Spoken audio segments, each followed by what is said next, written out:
Alice in Wonderland ഭാഗം 2.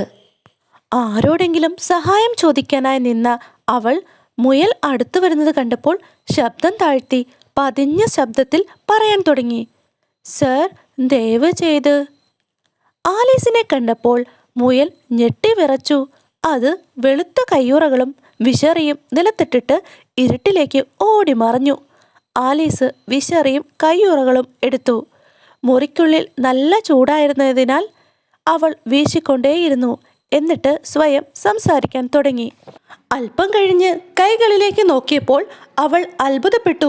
കാരണം മുയലിൻ്റെ കയ്യുറകളിൽ ഒന്നിൽ അവളുടെ കൈ കടന്നിരിക്കുന്നു. ഇതെങ്ങനെ സംഭവിച്ചു? അവൾ ചിന്തിച്ചു. ഞാൻ വീണ്ടും ചെറുതായി കാണും. അവൾ എഴുന്നേറ്റ് മേശയുടെ അടുത്ത് ചെന്ന് ഉയരം അളന്നു നോക്കി. ഏതാണ്ട് 2 ഇഞ്ച് നീളം. വീണ്ടും കുറഞ്ഞു കുറഞ്ഞു വരികയാണ്. പെട്ടെന്നുണ്ടായ മാറ്റത്തിൽ പേടിച്ചു പോയ ആലീസ് തൻ്റെ മാറ്റത്തിൻ്റെ കാരണം കയ്യുറയാണെന്ന് മനസ്സിലാക്കിയപ്പോൾ അത് താഴെയിട്ടിട്ട് ചെറിയ വാതിലിൻ്റെ നേരെ ഓടിച്ചെന്നു. കഷ്ടം, വാതിൽ അടച്ചിരുന്നു. സ്വർണ്ണത്താക്കോൽ പഴയതുപോലെ കണ്ണാടി മേശപ്പുറത്തായി പോയി താനും. കാര്യങ്ങളൊക്കെ മുമ്പത്തേക്കാൾ കുഴപ്പമായി. ഒരിക്കലും ഞാൻ ഇത്രത്തോളം ചെറുതായിട്ടില്ല എന്ന് ആ പാവം കുട്ടി പറഞ്ഞു നിർത്തിയതും അവളുടെ കാൽ വഴുതി. അടുത്ത നിമിഷം അവൾ കഴുത്തറ്റം ഉപ്പുവെള്ളത്തിൽ മുങ്ങി.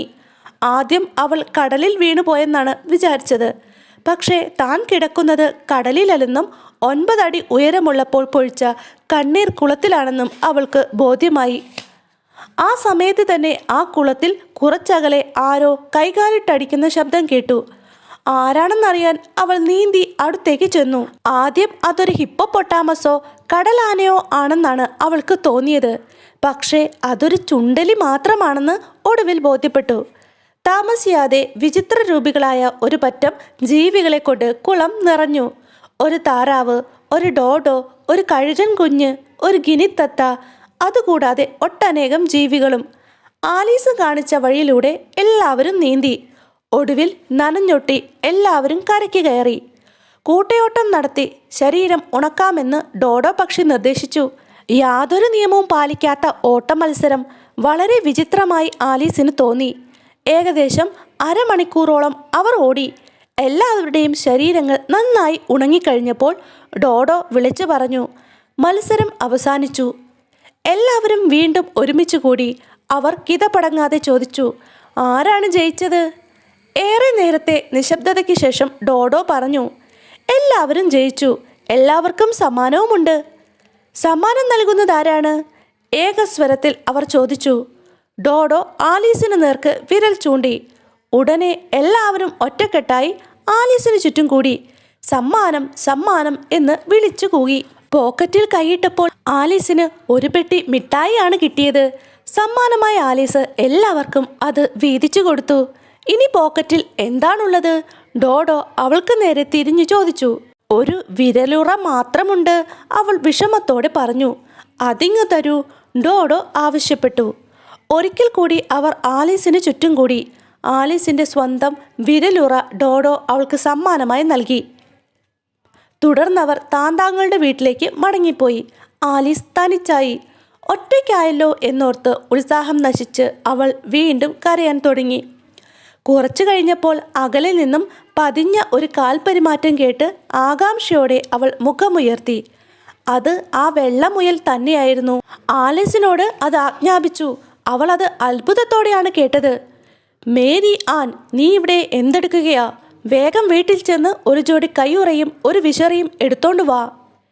പേടിച്ചു പോയ ആലീസ് മുയലിന് അബദ്ധം പിടഞ്ഞതാണെന്ന് ബോധ്യപ്പെടുത്താൻ നിൽക്കാതെ അത് ചൂണ്ടിക്കാണിച്ച ദിശയിലേക്ക് ഓടി. ഞാനതിൻ്റെ വീട്ടുവേലക്കാരിയാണെന്നാണ് കരുതിയിരിക്കുന്നത്. ഓടുന്നതിനിടയിൽ അവൾ തന്നെത്താൻ പറഞ്ഞു. വൃത്തിയുള്ള ഒരു കൊച്ചു വീടിനു മുന്നിൽ അവൾ എത്തിച്ചേർന്നു. വാതിലിൽ മുട്ടാതെ അവൾ അകത്ത് കടന്ന് കോണിപ്പടി കയറി. യഥാർത്ഥ മേരിയാനിനെ കാണാനിടയായാലോ എന്ന് പേടിച്ചാണ് അവൾ അങ്ങനെ ചെയ്തത്. നല്ല വൃത്തിയുള്ള ഒരു മുറിയിലാണ് അവൾ അവസാനം എത്തിച്ചേർന്നത്. ജനാലയ്ക്ക് സമീപം ഒരു ചെറിയ മേശയും മേശപ്പുറത്ത് ഒരു വിശറിയും 2-3 ജോഡി കയ്യുറയും അവൾ കണ്ടു. അവൾ ഒരു ജോഡി കയ്യുറയും വിശറിയും എടുത്തു. പുറത്തേക്കിറങ്ങാൻ തുടങ്ങുമ്പോൾ കണ്ണാടിക്ക് സമീപം ഒരു ചെറിയ കുപ്പി ഇരിക്കുന്നത് അവളുടെ കണ്ണിൽപ്പെട്ടു. എന്നെ കുടിക്കൂ എന്നെഴുതിയ ലേബലൊന്നും കുപ്പിയുടെ പുറമേ ഉണ്ടായിരുന്നില്ല. എന്നിട്ടും അവൾ ആ കുപ്പിയെടുത്ത് അടപ്പ് തുറന്ന് ചുണ്ടോടടുപ്പിച്ചു. കുപ്പിയിലുണ്ടായിരുന്നതിൽ പകുതി കുടിച്ചപ്പോഴേക്കും തല മച്ചിൽ മുട്ടുന്നത്ര അവൾ വലുതായി. കഴുത്തൊടിയാതിരിക്കാൻ അവൾക്ക് കുനിഞ്ഞു നിൽക്കേണ്ടതായി വന്നു. അവൾ വേഗം കുപ്പി താഴെ വെച്ചു. ഇത്രയും കുടിക്കാതിരുന്നെങ്കിലെന്ന് ഞാൻ ആഗ്രഹിച്ചു പോവുകയാണ്. കഷ്ടം, ഇനി ആഗ്രഹിച്ചിട്ട് എന്ത് ഫലം? അവൾ വലുതായി വലുതായി വന്നു. പെട്ടെന്ന് തന്നെ അവൾ നിലത്ത് മുട്ടുകുത്തി. അടുത്ത നിമിഷത്തിൽ അതിന് പോലും സ്ഥലമില്ലാതായി. അവൾ നിലത്ത് കിടന്ന് ഒരു കൈമുട്ട് വാതിലിന് പുറത്തും മറ്റേ കൈ മടക്കി തലക്കടിയിലും വെച്ചു. അപ്പോഴും അവൾ വളർന്നുകൊണ്ടേയിരിക്കുകയായിരുന്നു. അവസാനത്തെ അഭയമെന്നോണം അവൾ ഒരു കൈ ജനലിലൂടെ പുറത്തേക്ക് നീട്ടി. ഒരു കാൽ പുകക്കുഴലിന് പുറത്തും വെച്ചു.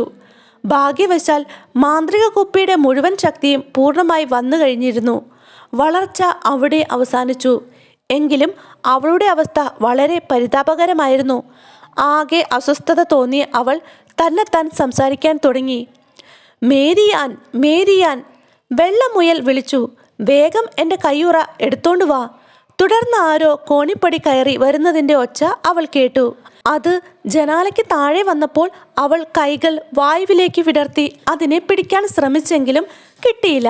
പക്ഷേ ഒരു നിലവിളിയും എന്തോ വീഴുന്നതിൻ്റെയും കണ്ണാടി ചില്ലുകൾ പൊട്ടിയതിൻ്റെയും ഒച്ച കേട്ടു. കുറെ കഴിഞ്ഞപ്പോൾ വെള്ളമുയലും ഡോഡോയും ബിൽ എന്ന പല്ലിയും അവളുടെ അടുത്തേക്ക് ചെല്ലാൻ ശ്രമിച്ചു. അവ ചെറിയ ചരൽ കല്ലുകൾ അവൾക്ക് നേരെ എറിയാൻ തുടങ്ങി. നിലത്ത് വീഴാത്ത താമസം ചരൽ കല്ലുകൾ ചെറിയ കേക്കുകളായി മാറുന്നത് കണ്ട് ആലീസ് അത്ഭുതപ്പെട്ടു.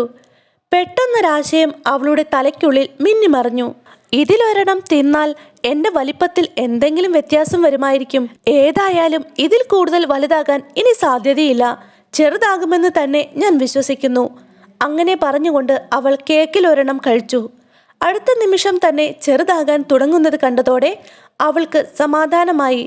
വീടിൻ്റെ വാതിലിന് പുറത്തേക്കിറങ്ങാൻ കഴിയുന്ന വലിപ്പം വന്നപ്പോൾ അവൾ പുറത്തേക്ക് ഓടിയിറങ്ങി. ചെറിയ കിളികളും ജന്തുക്കളും പുറത്ത് കൂട്ടം കൂടി നിൽക്കുന്നതാണ് ആലീസ് കണ്ടത്.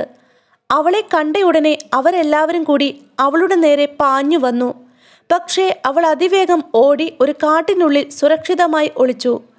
കാട്ടിനുള്ളിൽ അലഞ്ഞു നടക്കുന്നതിനിടയിൽ അവൾ അസാമാന്യ വലിപ്പമുള്ള ഒരു നായ്ക്കുട്ടിയെ കണ്ടു. അത് വലിയ ഉണ്ടക്കണ്ണുകൾ കൊണ്ട് അവളെ തുറിച്ചു നോക്കുകയും കൈനീട്ടി അവളെ തൊടാൻ ശ്രമിക്കുകയും ചെയ്തു. പക്ഷേ ഒടുവിൽ എങ്ങനെയെല്ലാമോ അവൾ അതിൽ നിന്ന് രക്ഷപ്പെട്ടു. അവിടെ നിന്ന് ഓടിയ അവൾ ക്ഷീണിച്ച് തളർന്ന് ശ്വാസം കിട്ടാതാകും വരെയും നായ്ക്കുട്ടിയുടെ കുര അകന്നകന്ന് കേൾക്കാതാവുവോളം ഓട്ടം തുടർന്നു. കുറെ കഴിഞ്ഞപ്പോൾ ആലീസിന് എന്തെങ്കിലും കുടിക്കുകയോ കഴിക്കുകയോ ചെയ്യണമെന്ന് തോന്നി. എന്താണ് കഴിക്കുക എന്നതായി പ്രശ്നം. അതുകൊണ്ട് അവൾ ചുറ്റുമുള്ള പുൽത്തലപ്പുകളും പൂക്കളും പരിശോധിച്ചു. എന്നാൽ തിന്നാനോ കുടിക്കാനോ കൊള്ളാവുന്നതൊന്നും അവിടെയെങ്ങും കണ്ടില്ല. അവളുടെ അടുത്ത് ഒരു വലിയ കൂൺ വളർന്നു നിന്നിരുന്നു. അവളുടെ അത്ര ഉയരത്തിൽ. പെരുവിരൽ നിലത്തൂന്നി അവൾ മുകളറ്റത്തിലേക്ക് എത്തി വലിഞ്ഞു നോക്കി. അവിടെ നീല നിറമുള്ള ഒരു വലിയ ശലഭപ്പുഴു കൈയും കെട്ടി നീണ്ട ഹുക്ക സാവകാശം വലിച്ചുകൊണ്ടിരിക്കുകയാണ്. അത് അവളെയെന്നല്ല ചുറ്റുപാടുമുള്ള ഒന്നിനെയും ശ്രദ്ധിക്കുന്നുണ്ടായിരുന്നില്ല. പുഴുവും ആലീസും നിശബ്ദരായി കുറച്ചുനേരം അന്യോന്യം നോക്കിക്കൊണ്ടിരുന്നു. പിന്നെ അവർ സംസാരിക്കാൻ തുടങ്ങി. കുറച്ചുനേരം ആ സംസാരം തുടർന്നു. പക്ഷേ ആലീസിന് ശലഭപ്പുഴുവിൻ്റെ സംസാരം അശേഷം മനസ്സിലാക്കാൻ കഴിഞ്ഞില്ല. പുല്ലിലേക്ക് ഇഴഞ്ഞു പോകുമ്പോൾ കൂണിൽ ഒരൽപ്പം തിന്നു നോക്കാൻ അത് ആലീസിനോട് പറഞ്ഞു. ഒരംശം തിന്നപ്പോൾ അവൾ മരങ്ങളേക്കാൾ വലുതാകാൻ തുടങ്ങി. കഴുത്ത് ഒരുപാട് നീണ്ടു. കൈകൾ പൊക്കി തലയിൽ തൊടാൻ നോക്കിയിട്ട് കഴിയാത്തതുപോലെ. അവൾ തല കുനിച്ച് താഴേക്ക് കൊണ്ടുവന്നു. ഒരു സർപ്പത്തെ പോലെ ഏത് ദിശയിലേക്കും കഴുത്ത് വളയ്ക്കാമെന്നറിഞ്ഞപ്പോൾ അവൾക്ക് സന്തോഷം തോന്നി. നീണ്ട കഴുത്ത് കണ്ടപ്പോൾ തൻ്റെ മുട്ടകൾ തിന്നാൻ വന്ന ഒരു സർപ്പമാണ് ആലീസ് എന്ന് ഒരു പ്രാവ് തെറ്റിദ്ധരിച്ചു. ആലീസിന് മുട്ട വേണ്ടെന്ന് മനസ്സിലായപ്പോൾ പ്രാവ് അതിൻ്റെ കൂട്ടിലേക്ക് സ്വസ്ഥമായി മടങ്ങിപ്പോയി. കുറച്ചു കഴിഞ്ഞപ്പോൾ തൻ്റെ കയ്യിൽ കൂണിൻ്റെ കഷ്ണങ്ങളുണ്ടെന്ന് ഓർമ്മിച്ച അവൾ വളരെ ശ്രദ്ധയോടെ അല്പം വീതം അതിലോരോ കഷ്ണവും മാറി മാറി തിന്നു നോക്കി. ഇടയ്ക്ക് ഉയരം കൂടുകയും ഇടയ്ക്ക് കുറയുകയും ചെയ്തു. അങ്ങനെ അവസാനം അവളുടെ ശരിയായ ഉയരം തിരിച്ചു കിട്ടി. തുടർന്ന് ആ മനോഹരമായ പൂന്തോട്ടത്തിലേക്ക് കടക്കുവാനാണ് അവൾ ആഗ്രഹിച്ചത്. വലത് കൈയിലെ കൂൺ കഷ്ണത്തിൽ നിന്ന് അല്പം കഴിച്ച് 9 ഇഞ്ച് ആക്കിയതിനു ശേഷമേ അവൾ ആ വീടിനടുത്ത് ചെല്ലാൻ ധൈര്യപ്പെട്ടുള്ളൂ. 1-2 നിമിഷം അവൾ ആ വീടിനെ നോക്കി ഇനി എന്താണ് ചെയ്യേണ്ടതെന്ന് ആലോചിച്ചുകൊണ്ട് നിന്നു. അതിനിടയിൽ മീനിനെ പോലെ ഇരിക്കുന്ന ഒരു പരിചാരകൻ പ്രത്യേക വേഷത്തിൽ വനത്തിനുള്ളിൽ നിന്ന് ഓടി വന്നു. അയാൾ കൈമുറുക്കി വാതിലിൽ ശക്തിയോടെ തട്ടി. പ്രത്യേക വേഷം ധരിച്ച മറ്റൊരു പരിചാരകൻ വാതിൽ തുറന്നു. അയാൾക്ക് വട്ടമുഖവും തവളയെപ്പോലുള്ള കണ്ണുകളും ഉണ്ടായിരുന്നു. 2 പരിചാരകർക്കും തലനിറയെ ചുരുണ്ട മുടിയാണുണ്ടായിരുന്നത്. എന്താണ് നടക്കുന്നതെന്നറിയാനുള്ള ആഗ്രഹത്തോടെ ആലീസ് കുറച്ചു ഒതുങ്ങി മാറി നിന്നു. മത്സ്യമുഖമുള്ള പരിചാരകൻ തൻ്റെ കക്ഷത്തുണ്ടായിരുന്ന വലിയൊരു കത്ത് എടുത്തുകൊണ്ട് ഗൗരവത്തിൽ പറഞ്ഞു, ഇത് പ്രഭയ്ക്കുള്ളതാണ്. ക്രോക്കെ കളിക്കാൻ രാജ്ഞിയുടെ ക്ഷണക്കത്ത്. തവളമുഖൻ അതേ ഗൗരവത്തോടെ വാക്കുകളുടെ ക്രമം മാത്രം മാറ്റി അതേറ്റു പറഞ്ഞു.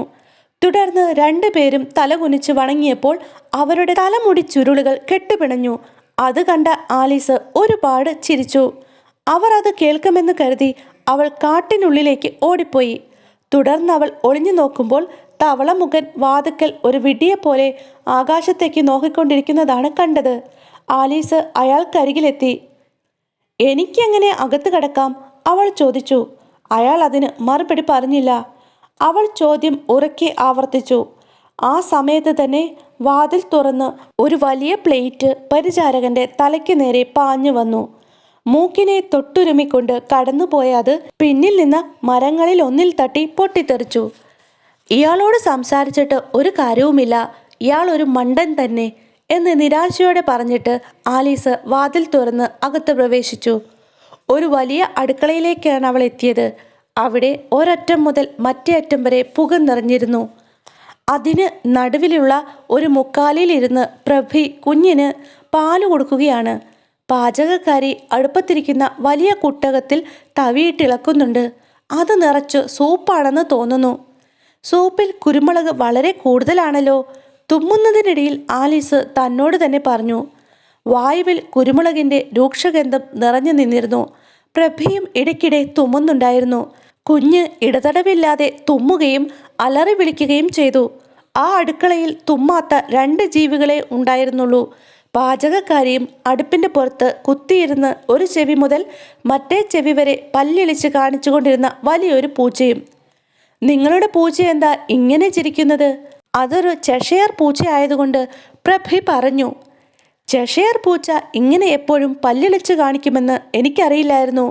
വാസ്തവത്തിൽ പൂച്ചകൾക്ക് ചിരിക്കാൻ കഴിയുമെന്ന് പോലും ഞാൻ മനസ്സിലാക്കിയിരുന്നില്ല. ആലീസിന് അത്ഭുതമായിരുന്നു. നിനക്ക് പലതും അറിയില്ല, അതാണ് സത്യം, പ്രഭി പറഞ്ഞു. ആ അഭിപ്രായത്തിൻ്റെ സ്വരം ആലീസിന് തീരെ ഇഷ്ടമായില്ല. സംഭാഷണത്തിന് മറ്റെന്തെങ്കിലും വിഷയം അവതരിപ്പിക്കുന്നതാണ് നല്ലതെന്ന് അവൾക്ക് തോന്നി.